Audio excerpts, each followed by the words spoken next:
Okay.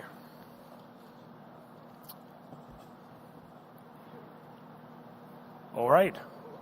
Well, good morning, everyone, and welcome to the Darlington Nuclear Generating Station. I'm so pleased to be here with our Premier, Doug Ford, Minister Oosterhoff, as well as Lauren Coe, Patrice Barnes, and Will Boma, as well as Mayor Foster and the CEO of OPG, Nicole Butcher. And congratulations, Nicole, on assuming this role officially.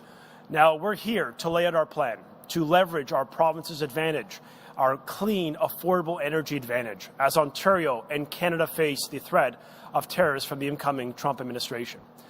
An energy advantage that uniquely positions our province, not just to power our own growth, but to continue to be a strong partner for neighboring jurisdictions, if they're willing to work with us. Because under our government, we are building for the future, focused on affordability and reliability. A system that today powers good jobs and economic prosperity on both sides of the border.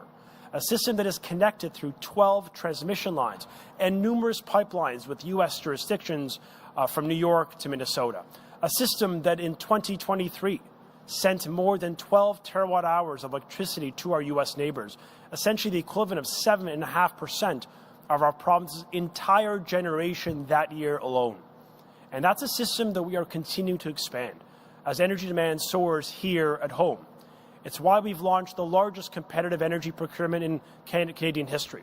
It's why we're building thousands of kilometers of new transmission lines. It's why we're here refurbishing and expanding our nuclear fleet on time and on budget. In fact, we were here just a few weeks ago to announce the completion of the refurbishment of Unit 4 at Darlington nearly 5 months ahead of schedule. And just yesterday with Sam, our government launched the largest energy efficiency program in Canadian history, all to reduce your energy bills. And that is Ontario's value proposition to the world as we build on time and on budget. And it's one that puts us in a unique position when it comes to exporting our nuclear advantage into the U.S. and to markets around the world. Ontario, as the Premier has mentioned, is a dependable democratic partner.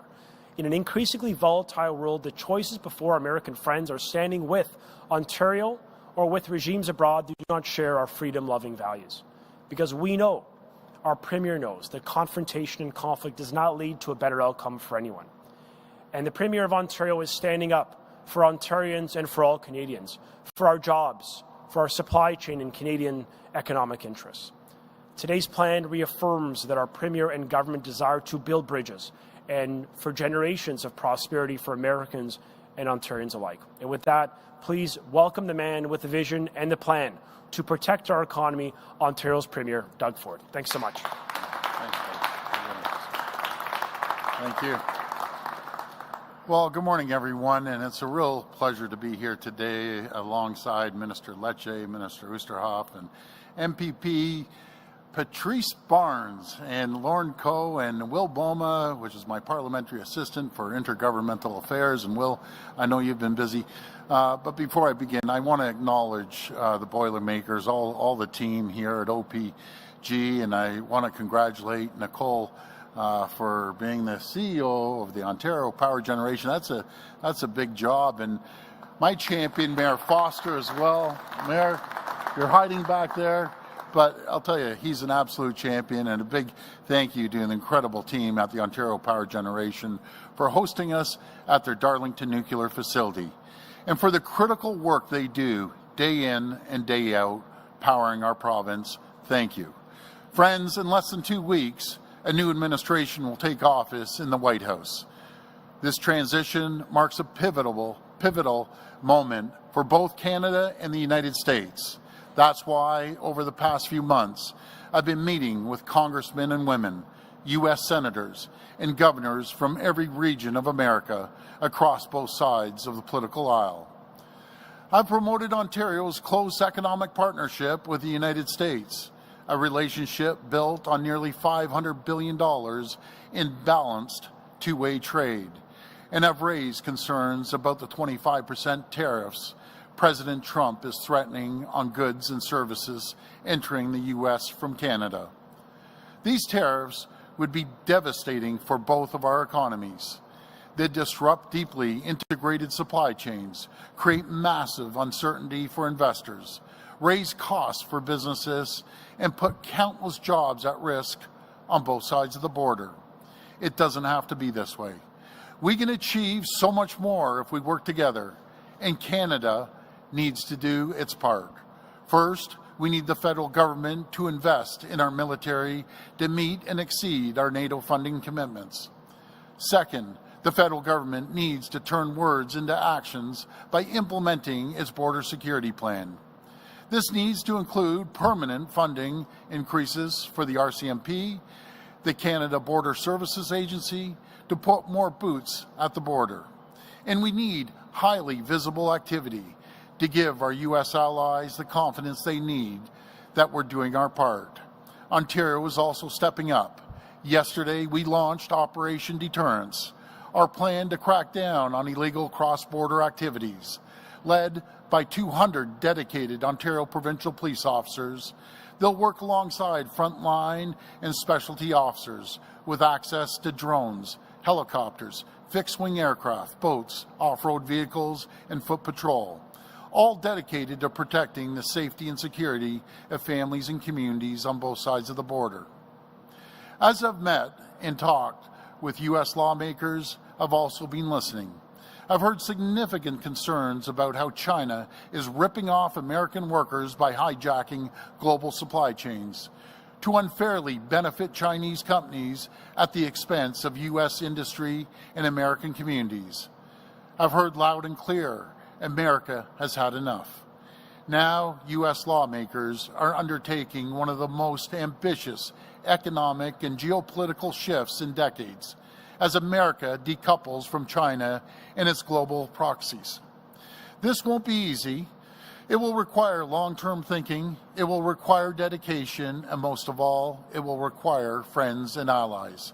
Canada's here to help.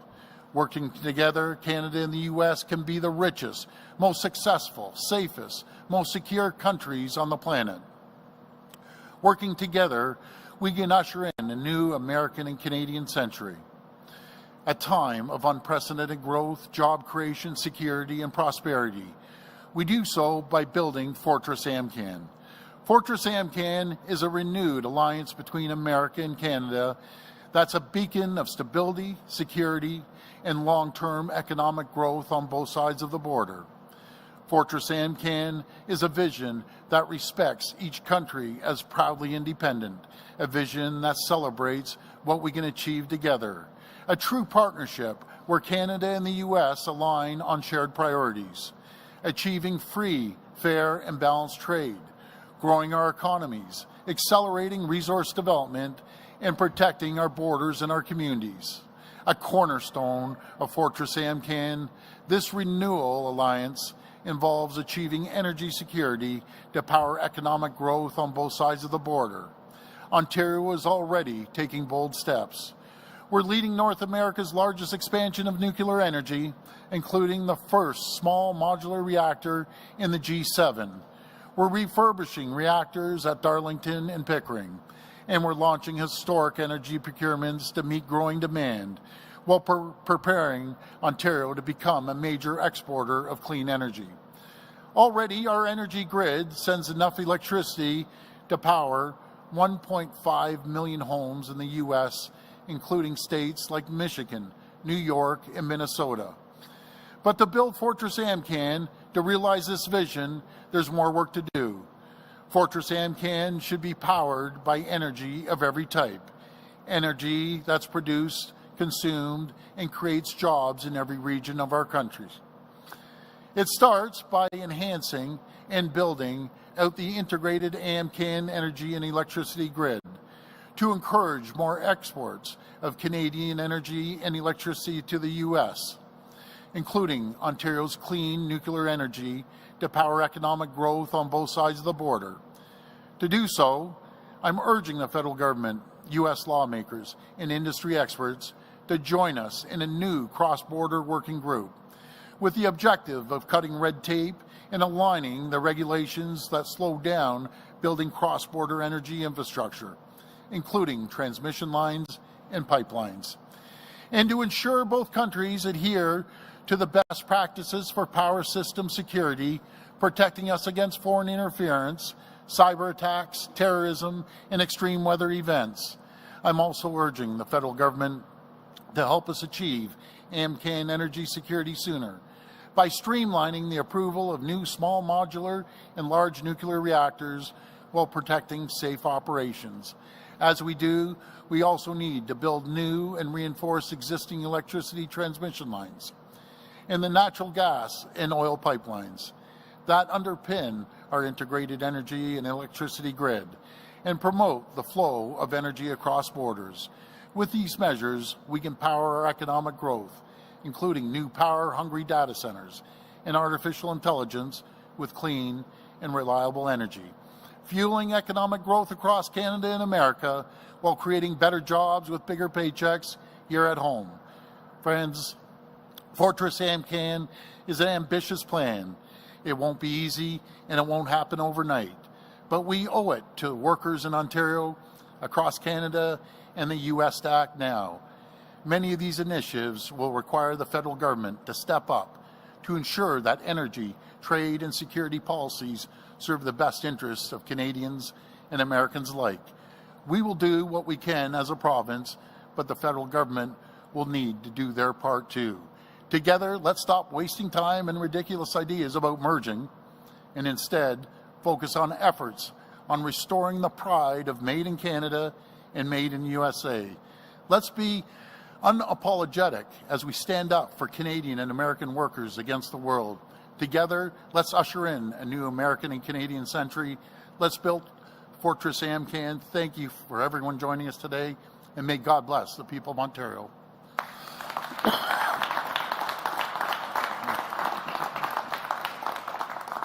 We will now open the floor for questions from the media. Please come to the mic and state your name and outlet. Just a reminder, it's one question and one follow-up. First question. Good morning, Premier. Mark McAllister from City News. Hi, Mark. How are you doing? A lot of talk from you today about Canada as a whole rather than Ontario specifically. Just wondering why you feel the need to step up and speak on behalf of the entire country. Well, right now, I've been blessed to be the chair of the Federation, and I never speak on behalf of all premiers. I always get a consensus, and we are meeting today, and we look forward to sitting down and making sure that we have a strong plan moving forward. There's a lack of leadership right now at the federal government, and someone has to stand up for Ontario, someone has to stand up for Canada. And I want to congratulate all the premiers because they're doing the exact same thing as what I'm doing in their jurisdictions, and I appreciate everything that all the premiers from all the provinces and territories. We have a great group of premiers, fabulous, and I'm fortunate to have a great team representing Team Canada. The term Fortress AMCAN, you've Yes. been using it for a number of months now. Is there not a danger of it being misinterpreted in some way? You've now got the president-elect talking about an artificial border. He could be looking at Fortress AMCAN very differently than you are. Well, it's very, very simple. The people I've been speaking to, be it the governors or the senators or congresspeople, even if they're Republican or Democrat, they don't agree with what President Trump is proposing. Our country's not for sale. It will never be for sale. But I think we work together, have an incredible trade deal. We could be the most, richest, wealthiest, prosperous, safest jurisdiction anywhere in the world if we work together. We have the critical minerals that they need. We have the energy they need. We have a lot of things that they need. And, some Americans may sit back and think we can go it alone. Well, a message to my American friends, which I love, you can't go it alone. You know something, if this goes through, these tariffs, it's going to hurt millions of Americans. It's going to hurt millions of Canadian jobs. It's better we work together, take on the world, and we're unstoppable. Morning, Premier. Lane Harrison, CBC News. Hi. What do you think, or how much do you think Trudeau can do to deal with Trump, given he's on his way out of his job? Well, what we expect from the Prime Minister, we sent him a letter the other day, and he's agreed to meet in person on next Wednesday. And, the message is, you need to do everything you can to stop the tariffs. We need to see your plan. We need to see the plan that you announced on border security. There's one thing to put a plan out there. There's another thing to see absolute action.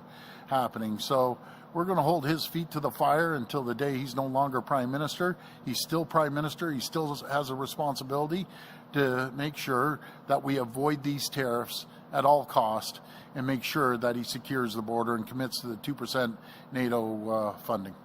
And when it comes to that looming change in Ottawa, do you think that Trump cares much who is Prime Minister of Canada, or do you think he kind of just has it in for the country in general? Yeah, I can't speak for President Trump. I can tell you one thing, that we have a strong group of premiers representing the country right now. We're going to head down to Washington, I believe it's the first or second week in February, and we'll be representing Canada proudly. And we have a great relationship. Folks, as you know, this is all about building relationships. I'm on the phone every single day with governors, congresspeople, and senators every single day. And they're great people. They aren't saying a word. And I have a lot of friends in the U.S. I speak to. Not once have they said, Canada is the problem. I'll tell you who the problem is. China's the problem. Shipping in cheap parts into Mexico, and Mexico slapping a Made in Mexico sticker on it, shipping it up through the U.S. and Canada, costing American and Canadian jobs. That's unacceptable. And Mexico has to make a decision. You're either with Beijing or you're with Washington. I can tell you what Canadians are with. We're with Washington. Hi, Premier. Alison Jones with the Canadian Press. Hi. The President-elect said yesterday that he doesn't need anything from Canada. So what makes you think that you'll find a willing partner to this plan? Well, you know, with all due respect to the President, who his handlers are, who's misinforming him, right now we ship 4.3 million barrels of crude oil down to the U.S. It's 60% of their imports, energy imports, are coming from Canada. We keep the lights on with 1.5 million homes and businesses in the 3 states that I mentioned. We have critical minerals that get shipped across the border every day for their manufacturing capabilities and their military. And the list goes on and on and on. Saskatchewan produces uranium that gets shipped over to Ontario to be refined. And, you know, they wouldn't be able to survive without the uranium for their weapons. So we want to work with them. Nickel, up in Sudbury. We have some of the finest grade nickel in the world the Americans need to keep their manufacturing going. So, you know, I want to work with the President. I want to make sure we have a strong alliance. And when we work together, there's no one that can stop us. So we'll see what happens on January 20th, and then we'll react from there. And have you had any conversations with U.S. officials or companies about this plan, looking to expand interties, pipelines, all of that? Or is this all just very preliminary at this point? No, I've talked to many elected officials down there about our plan. I've talked to many CEOs. Some of the largest companies in the world, the CEOs, wrote a letter to the President saying, you know, they just do not believe in these tariffs. They're so intertwined into their Canadian divisions.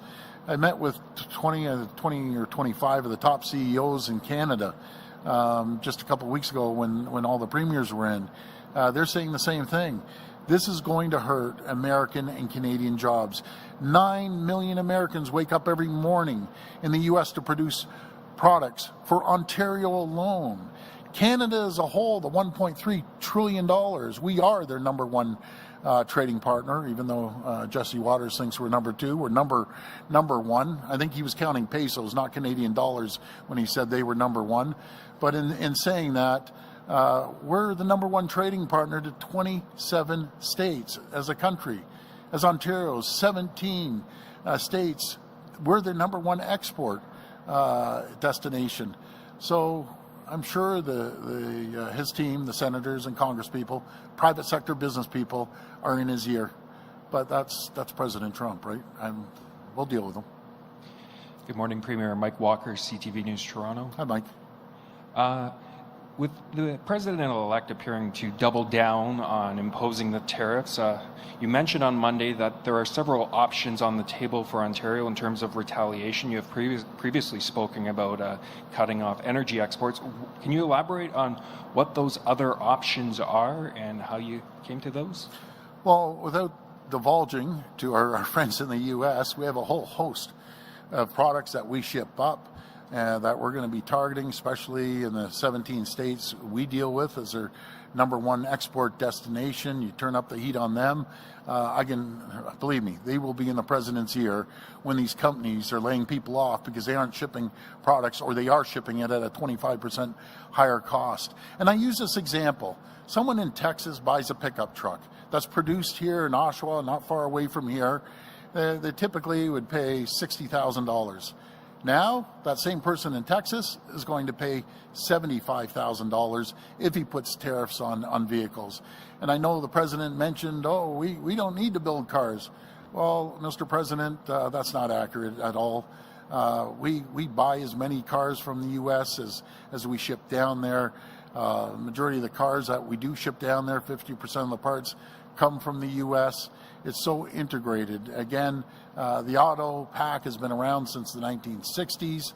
So we just need to work together. And I know the American people, I know them very well.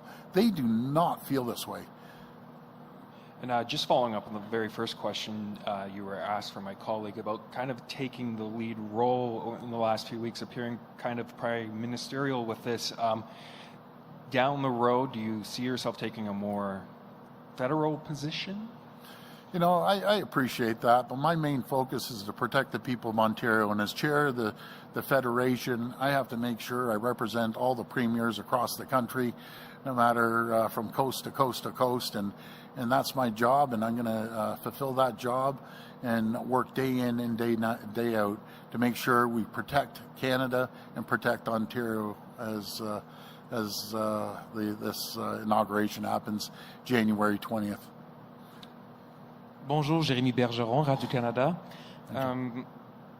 Donald Trump is still repeating that he wants to annex Canada to the state. Do you think it's still a joke at this point, or are you worried? You know, something, I'm always concerned when a president of the most powerful country in the world says these statements. But that's not going to happen. And we're going to make sure that we work collaboratively, side by side, with elected officials in the U.S. Keep in mind, it's not a parliamentary system in the U.S. We have the greatest political system in the world, in my opinion, the parliamentary system. The president obviously has a lot of power and presidential orders, but he still has to get through Congress. He has to get through Senate. And there might be some hurdles that he has to cross when he gets there. So let's all just work together. That's what I'm preaching right now to our American friends. We're your strongest allies, closest friends. Over 800,000 Americans live up here. Another 800,000 or 900,000 Canadians live in the U.S. We need to work together, and everyone feels the same way. This will be the last reporter. Hi, Premier. Alistair McNamara, KX96, 92.9 The Grand. This might be more of a question for the Energy Minister, but in November, your government announced you were beginning talks with 3 communities, including Port Hope and Nanticoke, about new energy generation. Just wondering how those discussions are coming along. Thank you for the question. So yesterday, the Premier and the government announced the largest energy conservation program in the history of Canada, $11 billion back in people's pockets to reduce energy bills. The same year that the carbon tax is going to rise, again in April. So a very healthy contrast. Give me 1 second. Pardon me. With respect to Haldimand and St. Clair and Port Hope, we are very excited about these 3 locations. I'm so sorry. The irony of this is amazing. I'll give you a sip of my water, but I sipped No, you did, Premier. We both have the same. I'm clean as a whistle, so you can take a swig of it. It's okay, Premier. Thank you. Take the shirt off his back, but You okay. wouldn't want to see that. No, I don't. No, a different size. But I mean, having said that, and Haldimand and Port Hope, and in St. Clair, 3 amazing communities. We're working with them as willing hosts because we need to expand energy generation. 75% more energy is needed in Ontario. Similar projection in the U.S. too. Energy is soaring amongst industrialized economies. The difference between our Premier and our party and the government of the past is, unlike the short-sighted, disjointed 4-year electoral cycle planning of the former government based on ideology, making decisions on the highest energy sources 10 times above market, our government has launched a long-term integrated energy plan that is thinking about tomorrow for the next 25 years. Part of that means we need to build new generation, including nuclear generation in the province, net new.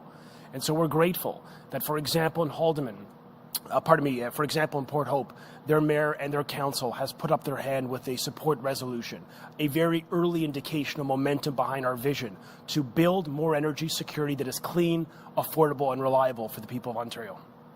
I'm so sorry for what happened at the beginning. No, dry air. It happens to all of us. I will ask, because in the November announcement, Minister, you were not just going to speak with municipal politicians, you were going to speak with community leaders and Indigenous leaders. I'm just wondering if you can speak on perhaps the feedback you've gotten from them. Well, we're in constant communication with leaders within the communities, business leaders. I always joke around with my Minister of Indigenous Affairs. I said I should be the minister because I get more calls from our chiefs. We have an incredible relationship with our First Nations communities. They're great people. But this situation we're facing in January 20th, everyone's involved from, again, coast to coast to coast. We have to make sure that we stand united, we stand tall and proud. We're a sovereign nation that we're proud of. Being Canadian, we'll never give that up. And we'll see how long these tariffs will last. Because I can tell you, I said it a month ago when he first said it, these tariffs are coming. And are they going to come like they did last time for 5 or 6 weeks? That's one thing. But if they last for months and months, we're going to have to do the same thing as what we did during the pandemic. I'm going to have to put tens of billions of dollars into the economy to save the economy, to protect Canadian Ontario jobs. And I don't have a mandate from the people to spend tens of billions of dollars. During the pandemic, when we passed our budget, it was unanimous. I can tell you it won't be unanimous this time. But let's see what happens down the road. And hopefully these tariffs will only last a few weeks. But thank you, everyone. And may God bless Ontario. And again, I want to thank our Boilermakers, the whole team here at OPG. These are the people that keep your lights on, that keeps things moving in our province. Thank you so much, everyone.